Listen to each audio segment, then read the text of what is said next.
Hello, it is Lynx here, and welcome to the Podficcers Baton Pass for the Traffic Light Trio by It's Livy Bear. The way this works is that I'm reading Chapter 3, Sparkle Podfics read the previous chapter, and Lovegood will be reading the next chapter, passing along who will be reading the Traffic Light Trio until the Podfic is finished. So, yay, we did it, we got through the intro. Now, let's get into this. Chapter 3 is entitled Battle Trials, JK, and just in case you haven't been watching from the beginning for some reason, it's rated teen and up audiences, and there are graphic depictions of violence, but not in this chapter. It's just later in the story. There's not really any of the other warnings for this chapter, so let's get into things like this. Summary. I am naming these chapters after what they were named originally, so this one is what I thought I was going to get to Battle Trials and then didn't. Okay, that makes sense. Alright, now that we're through all the information and the summary and things, let's get into it. The second day was not off to a good start. Izuku had met up with Kirishima outside just like the day before, and Ashido had been with him this time, making for an amicable walk to class. Entering the class, however, was another story. The invisible girl, Hagakure, thanked him again for the entrance exam, calling him Mr. Hero, which made Ashido laugh and Kirishima grin, but that drew the attention of a certain blonde. He already looked mad, and he sneered when Izuku flinched back from his gaze, huffing and leaning back in his seat, propping his feet up more. The engine boy, Ida, was quick to reprimand him, chopping a hand through the air while Uraraka laughed at their antics. Izuku relaxed minimally when Bakugo's attention shifted off of him, and he still subtly shifted to have Kirishima in between the two of them. He hadn't noticed yesterday, but he was sitting right behind Bakugo, and he wanted to put off getting close to the explosive bully as long as possible. Kaminari burst through the door, greeting the other three while out of breath, fitting himself between Kirishima and Izuku with a grin. Did you guys do that on purpose?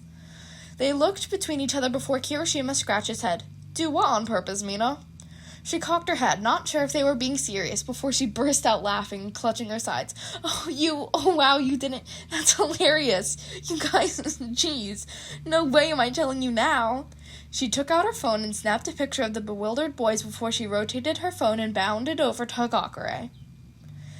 Check this out, you see it, right? There was a pause and then a squeal. No way, that's so funny. Izuku blinked, looking at the other two. What? Ida interrupted their laughing with more arm chops, insisting they find their seats as class would start soon. Izuku was reluctant to approach Bakugo, but luckily, not 2 seconds after he sat down, the door opened and their teacher walked in, effectively stalling any murder and destruction that would likely come its way if left alone with Bakugo. The tired-looking man, did he get any sleep last night? His eye bags looked worse than yesterday, swept his gaze over the class, lighting on Izuku for perhaps half a second longer than the rest of the students before he sighed. Only 6 seconds. Better. We're planning a field trip later this week, so get these forms. He tossed a stack of paper onto someone's desk. Aoyama, naval laser. Back to me by Thursday at the latest, or you won't go. Obviously. He slouched behind the podium, zipping his sleeping bag. Had he had it the entire time? And laying against the wall. Do whatever you want for the rest of homeroom. I don't care as long as it doesn't wake me up. With that, their teacher rolled over, and after a moment of quiet, people started to get up and move around, going back to talking to their friends. Izuku felt someone bound up beside him and looked up to see Hagakure standing beside him. Hey there, Mr. Hero. Your name's Midoriya, right? He stuttered. Yeah, Midoriya Izuku. Uraraka stopped nearby from where she had bounded over, confused. I thought your name was Deku. Bakugo chewed. Might as well be. No, that's just what Kachan calls me. The brunette blinked before breaking out in a smile, a bit of wickedness in her eyes. Kachan? That's a cute name for someone so violent. Bakugo glared at her and snarled. Watch it, round cheeks. Don't forget I saved your weak ass. Izuku flinched and paled, but the girl just rolled her eyes and grinned. Yeah, and then I saved yours. Don't worry, Explodey. Or is it Kachan? She put a finger to her cheek, feigning innocence. Bakugo stood up, palms popping, before Ida came out of nowhere and chopped a hand down onto his head. Cease this at once, Bakugo. This is unbecoming of a UA student. Shut the hell up, glasses. I'll fucking kill you. Izuku slid out of his seat silently, not wanting to watch two of his classmates get murdered, silently apologizing to Higakure for abandoning her. He made a beeline to Kirishima and Kaminari, plopping down in an empty seat. He thinks Asui, the frog girl, usually sat there. Looking around, he noticed her in the back by Jiro, Tokoyami, and Shoji. Jiro seemed to have drawn them in to talk about music, which was fine by Izuku. It just meant he had a place to sit near his friends, and wasn't that an exciting thought? He had friends! That looked rough, Mito. You grew up with Explodo over there? He nodded, hand scratching the back of his head. Her moms are friends and we live near each other. Kirishima glanced at the boy, still exploding at Uraraka. Was he always like this? Izuku's hand dropped to his shoulder, remembering the phantom pains of being burned, muttering, Yeah, pretty much. He didn't notice Kaminari and Kirishima exchange glances. Well, Kaminari heaved, he sure is loud. Yeah, he sure is. Say, Mito, bro, you told us your quirk, but I never told you mine. Izuku glanced over, shaken out of his unconscious staring. Oh yeah, it's a hardening quirk, right? Kirishima blinked before breaking out into a grin. Man, I forgot you were super smart. Yeah, it's a hardening quirk. Izuku's eyes widened and he rapidly shook his hands. Oh, no, I'm not smart. I just saw it in both the entrance exam and the test from yesterday. It's nothing special, really. Kirishima raised an eyebrow in disbelief and Kaminari butted in. Well, you kind of broke down my quirk when I had just told you the name. Really? It's nothing? Kirishima shrugged. Well, it's not a flashy quirk anyway. It's nowhere near as useful as yours or Kami Bros. Izuku looked back at his friend, eyebrows furrowing. No, he said. It's a great quirk and it's super versatile. You can use it for both offense and defense. Can you harden your whole body or just your arms? Is it a keratin-based hardening or do you literally turn into stone? I mean, I can imagine your body producing a natural supply of keratin or maybe calcium, but from what I saw, it didn't remind me of bone, but rock might be more durable depending on the type of rock. Plus, you have really sharp teeth, which might be a factor. He trailed off, glancing up when he realized both boys were grinning at him. Oh, sorry, I was just rambling again. That was super cool. He blinked at Kirishima in shock. You think that was cool? Isn't it annoying or creepy? Kaminari laughed, throwing his head back. Mito, I said the same thing. You break down quirks like it's nobody's business. If you didn't have that strength enhancement quirk, I would assume you had an analysis quirk. Izuku couldn't believe his ears. He thought Kaminari was just being nice on the day of the entrance exam, since it had directly benefited him, but here was a second person who thought it was actually cool. But you might want to slow down the questions. I know you're speedy, but you don't need to go that fast. Before Izuku could respond, Kirishima ran a hand through his hair, thinking back. I can definitely harden my whole body, but not for long, and it feels pretty weird, so I don't do it often. As if for what's it's made of, I don't really know, but my sharp teeth I inherited from my mom. My granddad's quirk has something to do with his jaw. I can't really remember, but the teeth have been passed down, and I've been lucky to get them. I think they look super manly, but yeah, it might be helpful to know how I harden instead of just that I can. He grinned at the green boy as Kaminari jumped up and down in the seat. Me next! Ask me questions about my quirk! Izuku could only blink in confusion. Are you sure? He cocked his head with a wry grin, eyebrows furrowing slightly. Yeah, man, I wouldn't have asked otherwise, you know? Izuku chewed on his lip, mind racing back to what he already knew. Well, it's electricity-based as you told me before, based on the trial run we had in the entrance exam. You probably work best as something of a human taser instead of being able to launch lightning like you had assumed, since the electricity loses voltage the more ground or air it has to cover. Do you know how any hand-to-hand combat? Your quirk would probably work best if you get close after all, and being able to fight up close would just give you an advantage. With electricity charged punches, you could tone it down to a mild shock if you needed to conserve power, just enough to rattle them, but maybe not enough to knock them out? How much can you let out at once, and how little? I know you mentioned not being used to dealing with small voltages. Does your body have a constant electric charge? Could you charge electrical devices or batteries? Could you store excess electricity in batteries and then channel it out later? I'm not quite sure why your brain essentially short circuits when you use too much power, but I think it could be one of two things. Either you're sending too much electricity into your brain at once and it overflows the action potentials, or you're depleting it of all its power and it has nothing to run onto, it just shuts down all non-essential functions. If it's the first one, does that mean you have a seizure every time you overload yourself, since every single neuron gets a signal and fires at once when you do a big shock? Do you have a ground when you shock things, or is that the amount of electricity just passing through you? If you do have a current, is it direct or alternating? Mito, remember what Kiri said about slowing down? I lost you after question 2. Izuku winced, effectively broken out of his train of thought. I'm sorry. Kaminari laughed as Kirishima patted him on the back with a grin. Nah, it's all good, Mito. I couldn't understand half those words anyway. What's an action potential? He sat up a bit straighter, more than keen to share some of his random trivia. So your nervous system, including your brain, runs on electric signals. When there's a signal in a neuron, it's an action potential in psychology and neuroscience.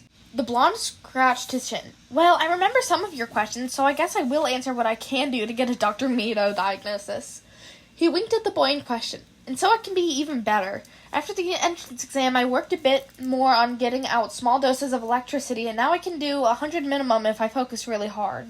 My max is 1.3 million volts, but that makes me stupid. Like when the 0-pointer freaked me out. Also, he looked really excited. I can totally charge people's phone. I found that one out a few years ago. I can just stick the cord in my mouth and it charges the phone. I guess that means I can charge other devices too. Izuku was immediately back in the zone. That would imply some sort of ambient current or electric charging use, since most phones charge with 5 volts as is industry standard.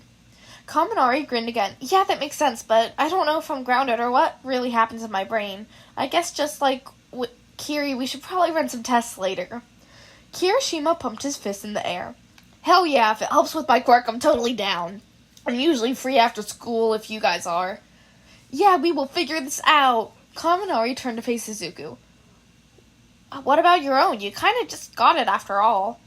They didn't notice their teacher stiffen minutely. He wasn't actually sleeping, of course, just curious to see what they would do without him directly supervising.